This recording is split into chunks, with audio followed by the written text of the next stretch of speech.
So if ring culture is weird, when LeBron left Cleveland because he couldn't beat the big three, correct me if I'm wrong, let's listen what he said when he got to Miami. We also know you three kings came down here to win championships. Not one, championships. Not two. LeBron, tell us about that. Not two, not three, not four, not five, not six, not seven.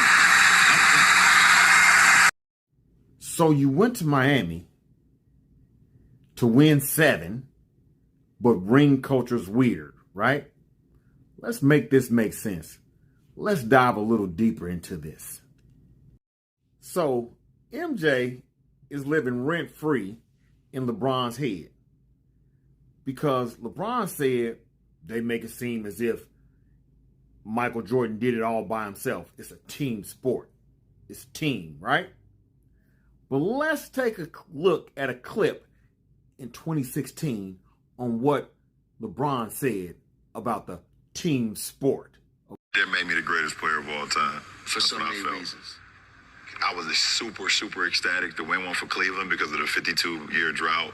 Like, I was ecstatic. Like, obviously, I showed that the first wave of emotion was when everyone saw me crying. Like, that was all for 52 years. Everything in sports was going on in Cleveland. And then after I stopped, I was like, that one right there made you the greatest player of all time. No, everybody was just talking how they were the greatest team of all time. Like, it was the greatest team ever assembled. And for us to come back, you know, the way we came back in that fashion, I was like, you did something special. That's probably one of the only times in my career I felt like, oh, like you did something special. Y'all hear what he just said? Ain't no iron team. Now, I will give him some props because he did say us, but then he backdoored and said, you did something special, speaking on himself in the third person. Where they do that at? So let's take a look at some of the crazy things that this man has said because ring culture is weird. Case in point. Now let's listen to Shannon Sharpe try to play both sides and pander. Pushing back on the idea that championship rings are the only measure of greatness in basketball. I get what LeBron is trying to say, but that's what society, that's what social media, that's what we've done now.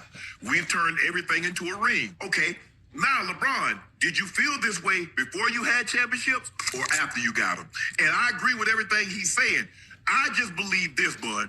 When we're having a conversation and I got to put EST on it, you got to have championships.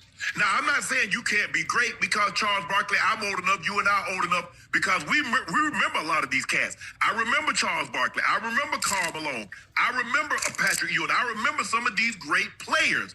But when I need to add EST, I just don't know how I can.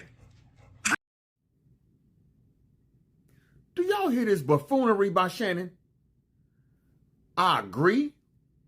But when it comes to EST, the greatest of all time, it comes with rings and championships. You can't have it both ways. This is what I'm talking about when I speak on LeBron. They want to have it both ways. If you thought or you think that if you have more championships, like Shannon said, how did you feel about that? Did you feel this way after you won them? Or did you feel this way before? LeBron, break it down. So it only makes sense that you come up with this narrative that ring culture is weird because you realize you can't catch him. You realize you have to bring up a different narrative to distract the fact that you're not going to catch him.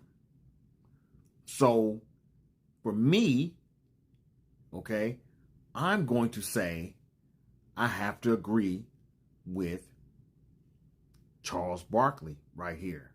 Okay? You see what it says. We ain't never celebrated the loser. But for some reason, we celebrating the guy with the losing record, and we're calling him the GOAT, or we're trying to put him on GOAT status, right? With a losing record in the biggest stages, on the biggest moments. Please make it make sense, guys. Please make it make sense. GTC, holla at your boy, man. I'm out. Peace.